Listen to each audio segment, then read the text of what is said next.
Hi friends, నేను ఈరోజు మీతో ఒక చిన్న ముచ్చట షేర్ చేసుకోవడానికి వచ్చాను ఫ్రెండ్స్. ఏంటంటే అది మనం ఎంత సంపాదించినా కానీ ఫ్రెండ్స్ మన లెక్కంతా కూడా ఏడో ఎక్కంతోనే ఆధారపడి ఉంటుంది. అది ఎలాగబ్బా ఏడో ఎక్కంతో ఎలా ఆధారపడి ఉంటుంది, దానికి దీనికి సంబంధం ఏందని చాలామందికి ఆలోచనలు రావచ్చు. ఒకసారి మీరే గమనించండి ఫ్రెండ్స్.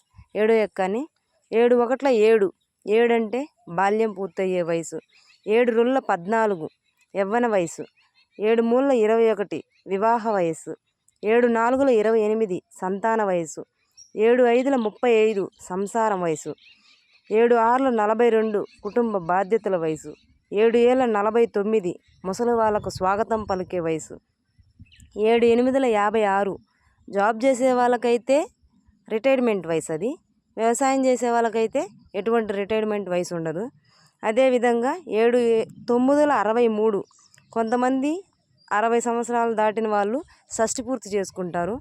సిటీలో ఉండేవాళ్ళు అయితే ఎక్కువ అట్లాంటివి ఫంక్షన్స్ చేసుకుంటారు, కానీ పల్లెల్లో ఉండేవాళ్ళు అలాంటివి ఎక్కువ పట్టించుకోరు. అదేవిధంగా 7 10ల 70 వచ్చారంటే ఇంకా ఆలోచించండి ఫ్రెండ్స్, మనం బతుకుతామో బతకమో.